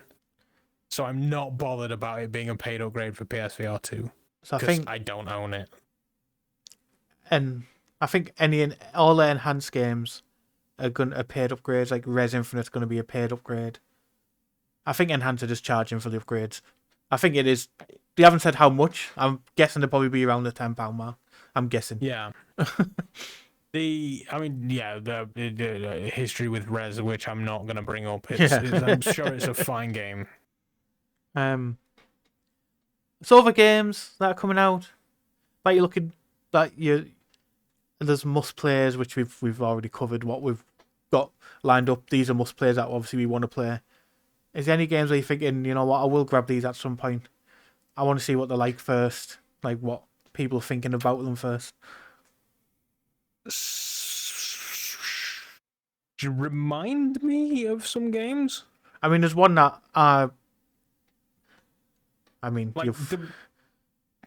you already know my feelings about this, but your stupid roller coaster shooter game has got a sequel, hasn't it? Yeah, and that's one I will be playing. It got delayed until into March now, rather than a release window. I mean, I think it's still fall in on release. No, they delayed it. But Mike's played it. Yeah, they went down to Supermassive. They went down to the studio, didn't they? But they've delayed it to do some last improvements on it, I think. They released a statement, and I think they've delayed it to like mid-March. So it's like really only far off. Like it's a few like weeks. A month. Yeah. A few weeks delay really from release date. But day that comes out, I'll be playing that straight away. I'm trying to think what other games. I'm interested to see what they're going to do with. I always got to call it Fantasia, but it's not, is it? Oh, the game that looks like it's basically an eye tracking demo. Is it Has it got Fantasia? I know Fantasia's Disney film. I know what you're on about. It's like the firework game that basically looks like it's going to be eye tracked as the main method of control. Yeah, the name of it's gone. It's one I think I want to see what people think about it first. It's one that I think I like because it's an old like Res. Like I know you've had the bad experience of it, but I've absolutely loved it every time I've played. Like I've played the endless mode and all sorts on it because it's got that place in my heart from playing it on the Sega Dreamcast. Like it's like, and I don't know whether I just like it because it's that nostalgia for me. And it still gives me that buzz of the nostalgia. I don't know, and this is the same as like an old sort of like rhythmy type game, isn't it? So I'm interested to see what they do with it. That's certainly one of them. I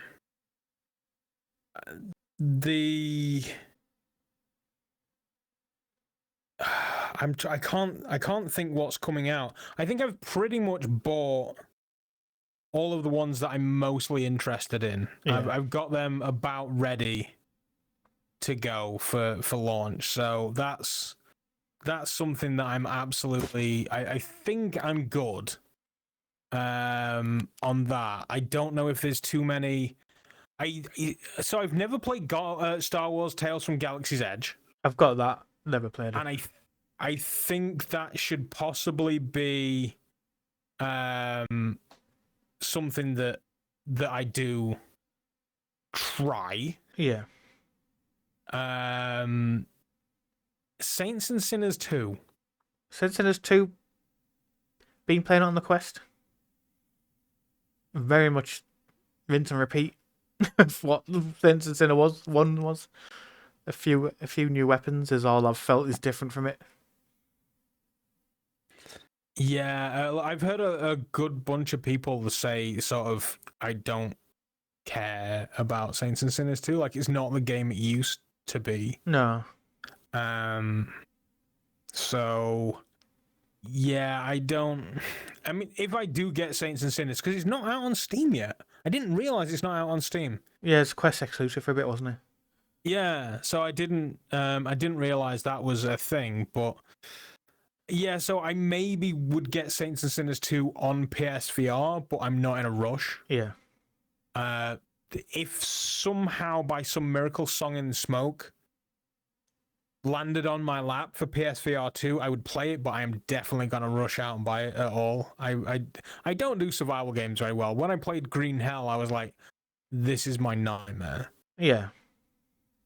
I'm not big on survival games. I just don't like monitoring everything. Yeah, like I don't want to eat to live. Yeah. I don't care about that. I like eating actual food. It was just like eat to Um, restore health and stuff, but it wasn't needed to actually live.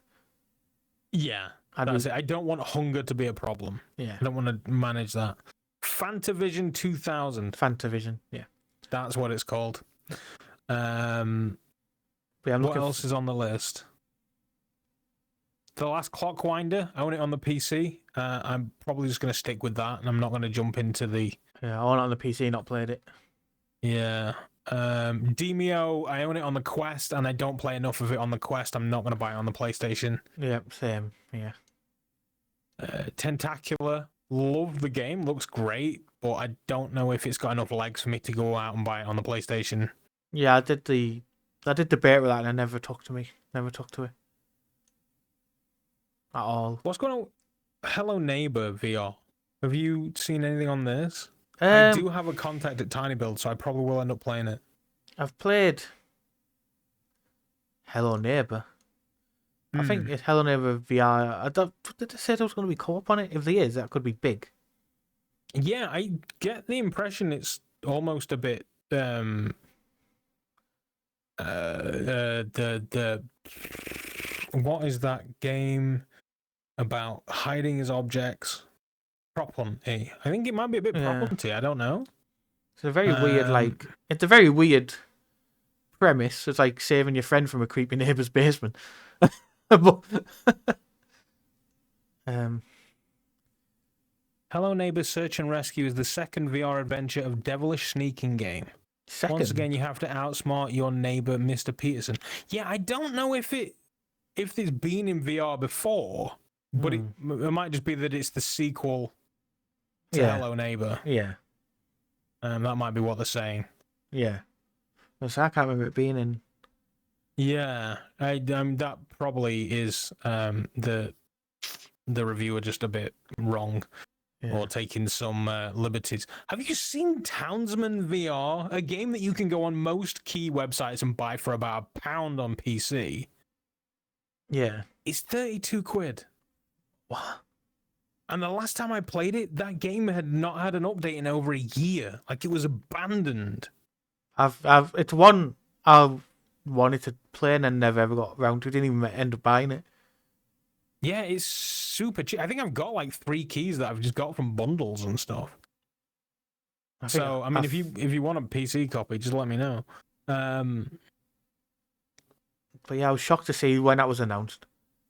One that was announced 2 hours before you went live. It's not got a release date yet.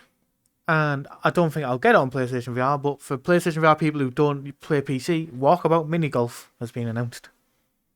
Oh, that's wonderful news. I wouldn't buy it because I've got it on like 3 different platforms and I really don't need another one. I keep restarting and restarting and restarting. Yeah. I've got a game going on the Quest, a game going on the PC on Oculus, and a game going on the PC on Steam. So I don't think I need a third one. I think I got excited when one of the DLCs come out and I actually got it on the Quest store and I was like, you play it on Steam, Paul? I had the game on Quest. I had the game on Quest like before they did any of the DLC. I just wanted to try it. I think it was in a sale, one of their few sales I have, and I grabbed it, and I was just like, yeah, I bought. I think the second DLC maybe I bought on the Quest when I was playing it on PC. I was like, oops, I'll have to go buy it on PC now. Yeah. So yeah, there's certainly a few games. All of the Alchemy Labs games are coming to PlayStation. I have no intention of repeating Job or Vacation Sim, and I've never tried the Cosmonious High. Cosmonious High is, I think, people like our age are gonna struggle. I've played it on PC, and it seemed more aimed to a younger audience. Like Job Simulator and Vacation, we still had the adult humor type side to it for when you were playing it, but this just seemed like it was very more for the younger generation. Yeah, that doesn't bode well for it. Which I think I didn't even get through it all. I think I got about halfway through and I was just like, can't be bothered unlocking the other thing, going to do stuff to unlock the other worlds, the other like lessons. I'm just gonna stop. So you're, because I'm moderately aware of time. We've got like 20 minutes at best. If Yeah. presumably it's a 2-hour show. I thought it was an hour show, and I've already ruined it. So yeah, what do you know? Like your order operations? Do you know what your plans are for the release? Because presumably, like unlike me, you're not gonna be streaming it. I probably will be streaming it on day release as well. I don't want to do Horizon because I can imagine a lot of the streams out there are going to be Horizon. This is what I've been toying with. Yeah, I completely agree. I would like to maybe do Resi, but I'm thinking if people aren't playing Horizon, they'll be playing Resi Evil. I get that.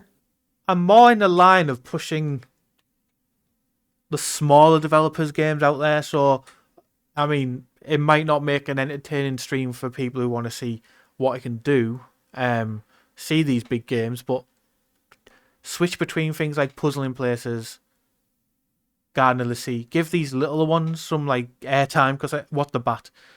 Give all these some airtime because people are just going to be. I can imagine all the big streamers who are buying it are going to be streaming the big games because that's what people want to see. And pretty much. this all just get pushed to the back, the little ones.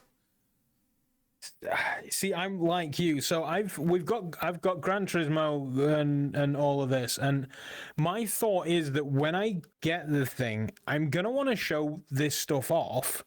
But your Horizons, your Resident Evils, they are long form playthrough games to me. They're not something you're gonna play 5 minutes of and be like, all right, fair enough. Yeah. So, like you, I kind of agree. I think what I want to do is ultimately. Maybe skip them. I don't know. I feel like I'm going to end up turning around to the chat and just saying, right, this is your option. What do you want to see right now? And then if anybody says anything, that'll be what I put on. Yeah. But yeah, my order of operations is basically going to be unbox the thing, obviously, set it up, figure out how I'm going to be doing the capture, which presumably is just going to be straight into Elgato, and then I'll get out to the stream. Yeah. And then, yeah, I think I'm going to be going for... Because the beautiful thing is I've not played What the Bat at all on PC or Quest. So it's going to be both a new game for me and on a new console. Now, I'm not going to have any basis of comparison to be like, oh, this is worse than the PC or whatever, but I'm still going to be able to get a new experience and on the new headset. So I think maybe What the Bat... See, once again, Cities, I think it's one of those things I'm going to set it up and then just walk away from it. I can say, from what I play out on the Quest, live streaming it is going to be long form. Because in order to unlock the stuff, you've got to get set levels of things, and you can basically build houses and a shopping centre and stuff at the beginning. And you've got to manage your finances to make sure you can afford the next buildings and stuff. So it is that would be a long form stream. It really would. So I guess depending on how things go, my plan is at least sort of day one to try and get a little bit of everything that I have. Yeah. And then day two's to spend a bit more time in stuff. Yeah. I've basically already said to my wife, like the 22nd, 23rd, 24th, expect nothing from me because you're going to get nothing. Yeah. I'm just going to go into that room and I'm going to vanish. I don't exist anymore. So that's pretty much me just streaming crazy amounts. So as this is live as well, if you want to raise any questions and how we can fit in near the end, like in the last 10 minutes or so, if there's anything you want to ask. I love questions. Don't think we've covered, please drop them in the chat. And just let us know what's going on there. I know there was one earlier from Cole saying about, has there been anything said about Half-Life Alyx for it? There hasn't. I think it would. I'd love to see it happen, just because I think it's a game everyone should get to experience, never mind what headset to use. it is. That Half-Life has always baffled me because I turn it on and it says your computer's crap. We've put it on some settings for you. Yeah. And then I go in there and I say, no, it's not. Put it on ultra, and then nothing ever seems to change. Like the graphics slider on that game seems to be decorative. Yeah. So I'm curious to know what they could and would and should do with a PS VR2. But while Sony seem to be getting better at bringing games over to the PC, Returnal came out on PC today. Yeah. I seen I got a pop up for the remake of The Last of Us Part 1 today from the Epic Store, so that's coming over. The Epic Store was trying to shill that to me today. I was like, I've played that one, but 2 might get my interest.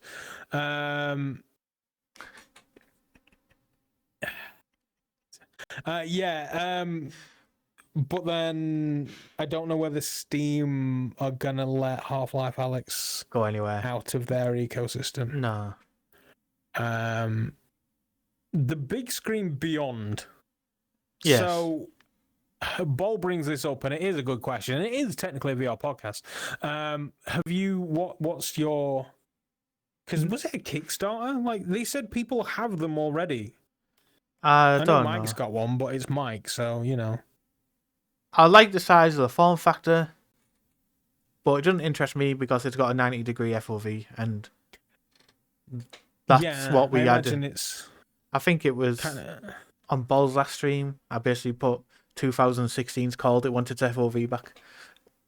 It's not like I'm just winding the lenses out on the index to see if I can somewhat simulate it, apart from the fact that it makes everything blurry as all balls. But yeah, that's a little small. What's the current price for this thing? I've heard high numbers. I think it's someone has said they pre-ordered one. I think it's like $900 and something, and that's with a crappy head strap. You need to upgrade your head strap. Yeah, it's $1,000. I saw the head strap, and I was like, I guess it doesn't weigh a lot, but that's a crap head strap. Yeah, so Bol, it's about $1,300 if you actually want a decent head strap. 1,300 euros. Wow, that's terrible. And then the other thing about that is that they're like, it's got a 3D scanned facial interface, so it fits you perfectly. And I'm like, but what if I want to put my wife in there? Yeah, as I was sorry, you can't. It's not a headset you can pass around, is it? Because it's to do it perfectly to fit your face. Which isn't. Or the other question of what if I don't have Apple devices? I can't 3D scan my face. Yeah. So what? My biggest issue, it's one thing I know we all want headsets to get smaller. The Pico has done a fantastic job at getting smaller. But if it's going to start affecting things like FOV because it's going to be that small, I don't want that. Yeah, it is way too. I mean, you are also the person that's gone ridiculous with your FOVs. Yeah. But yeah, I'm quite happy with 110 my index FOVs. Like I'm not clamoring for more, but I'm certainly not itching to get rid of it either. Like I put the PlayStation VR on for that stream the other night, and the PlayStation VR was 90 FOV, and yes, it's playable, and yes, but I was just like, it just seemed like everything was in a lot of a smaller space. Okay, so if PSVR is the same, that's quite serviceable for me, to be honest. I can live with that. The OG Vive was 90. I mean, it's a very high price tag for no audio. Yeah. No, like the FOV's crap. Do we know what the refresh rate is? I don't know. It does have OLED screens, though. I didn't. Yeah, that's one thing that PlayStation VR's done me a favor. Yes. So, yeah, the OLED screen as well. That's a big selling point. Thrill made a very interesting argument for that headset because that headset seems to have divided the Oh wow, that's terrible. IPD fixed. That headset seems to have moderately divided some of the community Yeah. in that they are all. It's $1,000 and it's not a mobile phone strapped to my face. Like it's not a Quest. Yeah. So I'm not a fan. I don't like this. And Thrill turned around and said, "That's fine. The headset isn't for you. What Yeah. it's for is for people that went out, they bought an Index, the headset's starting to feel a little bit dated, and so you just swap out your Index for this thing." Yeah, this is a problem I find is like with parts of the VR community is they will shit on something because they can't use it. Like I've seen people go, "Oh wow, yeah, like I'm gonna have to pay for base stations and controllers because I'm moving because I've got a Quest," and you're like, "Well, just don't buy it. It's not made for you. Like it's not something you want. Don't buy it. There's no need to shit on it. Some people will probably love it. Some people will not like it. I just can't get over the FOV, and that's the only reason that struck me. Is like, oh god. But I'm not going to say it's not a good headset. I'm not going to say it's a waste of money. People might like it. I've not tried it. I mean, I'm not going to tell you that a Pimax is a waste of money because I've not tried it. I'll tell you they are because I've tried one. Yeah, exactly. So, at the same time, I would also tell you that any HTC headset is a kind of a waste of money because they just all seem overpriced. Yeah. Is the reason why I will buy a Ford over an Audi, because I can get the same performance from my Ford as I do from my Audi, except the Ford is going to cost me 50 grand less. Yeah. I mean, it's the same sort of thing. The build quality may not be as great in the Ford as it is on the Audi, but it's going to do me for what I need. And so that's why the Quest is set at an impossible standard. It has. Yeah. Pico are very, very close. Very, very close. And I don't know just how much of a dive they're taking on their headsets. And my go-to headset would be the Pico Neo 4. Mm-hmm. If they were around 4 years ago, like Oculus were, and they got the massive library. Yeah. That's the biggest problem that the Pico's got right now. It's just the library's not that full, but it will get there. And so, if you are wanting to sort of take that leap, then totally go for a Pico over a Quest. I thoroughly recommend it. I love it. Yeah, like you said, I think they've set some sort of. Everyone looks at it and like compares to the Quest, like, and it's just. They set an impossible price point, but now you've got people who invested at Quest level. Now look, if it's not under £400 or $400, it's not worth buying. Yeah, but you see, that's so I take the Quest out of the equation, and I always put the HTC headsets against the Index. Yeah. And I will always say that the Index does appear to be a better value headset than what I can buy from HTC, so I always say that the HTCs are a bit meh. Yeah. That said, the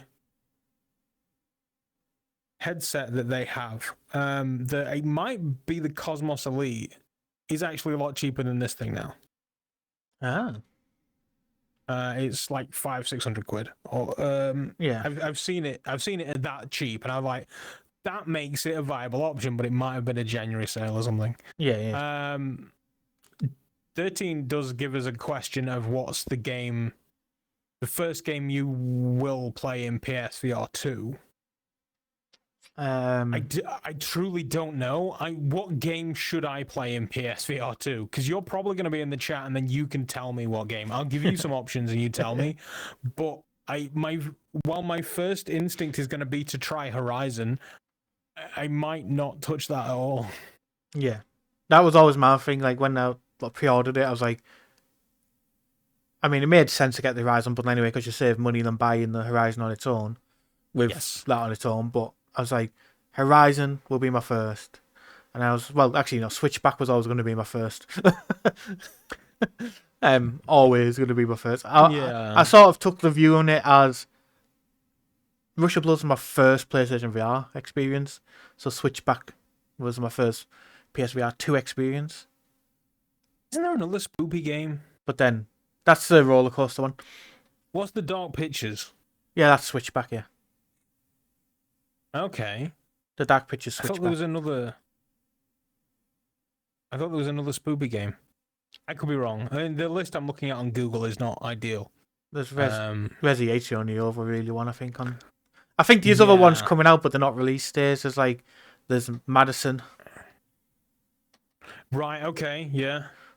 something else. Do not poop your pants or whatever. I don't know. There's one called Do Not something. Puzzle in Places really has like 1,000 pieces. Damn you! I want to play that so bad. I'm sure it said it was 1,000. I might be over exaggerating there. If you're lying to me, Paul, then I will kill you. I mean, according to this list, Afterlife VR is a thing. Oh, Don't know about that one. yeah, that's a horror game. Among Us VR is Among coming Us, to PSVR2 apparently. yeah, I've played that enough on PC. I don't want to. Cave Digger 2. I want to play. I bought that for cold. We need to get Among Us going. We really do. Jurassic Park, Jurassic World Aftermath. That's a thing. Creed. Yeah, I don't care about Servios games. Yeah. There's the Desyncronia. That's coming to PSVR. Oh yeah, I'll be playing that. That's not going to be. That's going to be an off stream game. That though. That's a game that I was going to bring up to see if you knew anything about it. The Light Brigade. A I nearly Light bought Brigade. that instead of the Before Your Eyes. I nearly bought that. I don't know much about it. Yeah. It's roguelite. I didn't know. Looks good. I was moderately tempted by that. It makes me think of In Death from what I've seen of it, but like a shooting one. I mean, you're talking me into it. You're still talking me into it. I love In Death. So I can confirm, looking at the email I got sent about Puzzling Places, 3 PSVR2 exclusive 1,000 piece puzzle. Cool. Well, and that's an instant buy from me then. Does this website tell me how much it costs? Possibly not. My setup is being a pain in the booty. Yeah, no, I'm totally buying that then. Over the course of the next week. But yeah, it'll be. It says $19.99 in this email. Oh, that's not too bad. Wait, you have a contact? Yeah, I'll drop it to you afterwards. Tell them you want more keys. I'll drop my for you afterwards. I'll drop you the. Speaking of more keys, I've got keys for Drop Dead the Cabin that I would happily throw out, but the game is currently under NDA, so Yeah. maybe tomorrow. But yeah, so first, I mean, I didn't even answer a question today. I just said what I would answer, what I would have played. Like again, I'd like to say it's Horizon. I'd like to say it's Resi, but it's probably going to be. I'm probably going to be streaming my first as soon as I start. So maybe Kayak for me because I've never played it on PC, Mm-hmm. and I wanted to see those visuals. I've seen people stream it, and I've seen how nice it looks. It's a beautiful, beautiful game. It is. So I'll probably want to really nice game. see that for the first time. I'm looking forward to playing that. Like you, maybe I should play that while I have energy. Yeah. Because doing this gets really tiring really quick. So yeah, maybe I should. So Don't know. I might actually turn to one of the bigger games at some point in my stream. It's just going to be, I'll probably play the smaller ones, and if I've got time, look at a bigger one. But I just want to get some of the smaller games out there first. See, my other thing is I don't know whether I want to, because Gran Turismo, I have a wheel that works for the PS4. Yeah. Which I'm assuming is definitely, well, it definitely works on the PS5 as a PS4 controller for PS4 games, but I don't know if it works on the PS5 as a PS5 controller for PS5 games. Now, I could technically test this, but I haven't. Yeah. So I don't know if I want to maybe set the wheel up and just jump straight into Gran Turismo 7. Yeah. Or if I want to set that up at the end of the day in like a break, or if I just don't touch it and just do an entire stream on it. I'm so incredibly torn. I've been talking to people on Twitter and just be like, what would you play? What are you going to play first? And the answer I always come away with is I don't know. It depends on who's watching, and if they say, yeah, I don't want to watch you crash a car every 5 seconds, I'm like, yeah, fair play. Let's play something else. Yeah. So I am beholden to my audience most of the time, because without them, I'm just a schmuck with a PSVR. Yeah. So if you want to see a specific thing, then you tell me. I think this is probably a good place to wrap up. He's talking about his stream. So make sure to go over, follow Dr. Oculus VR on Twitch. He'll be live on when he gets his as well. Make sure to go over. I'm sure he's an entertaining guy. Somebody remind me to ban Ball from my stream. Yeah. Oh yeah. It won't work. It won't work, so it doesn't matter. Yeah. Yeah, that's a good point. You could click on it and be like, nope. But yeah, like Yeah, first come he watch me. said, Twitch, Dr. Oculus VR. a lot of options for day one because they're bringing games out. Obviously, you've already been out in other areas. If it did, Jet Ball would have a PlayStation 5 now. Yeah, he really would. If Water-Bear's game was on it. But yeah, thanks for joining me. We can go over, like I said, go over to Doc Oculus VR on Twitch. Make sure to go and give a follow. Mr. Keep watching Paul it. for the invite as well. Thanks very much for having me on, and we will return with our first impressions after it's come out. Yes, we'll return at some point next month in March, and we'll talk about what we thought of it. I mean, we might be coming here crying, going, "What's all this rubbish?" We might be coming here singing its praises. We might be here going, "Meh." We don't know yet. I feel like there's going to be a lot of slobberingly good. I imagine it's going to be, definitely. So yeah, it's live stream. I'll probably be live as well whenever I finish work and Doc's already leaving the building.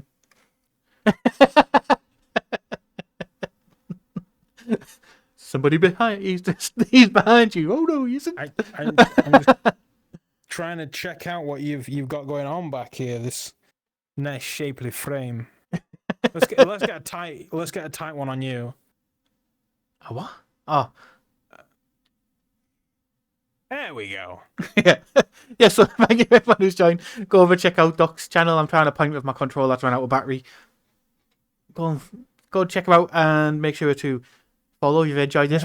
I do try and bring an episode each month, and we also do random streaming. But we will get some more live streams coming here as well. I've just not been well over January, and it sort of knocked me down in what I needed to do for my website, which I never promote. So the VRrealm.com reviews over there and first hands-on impressions and things like that.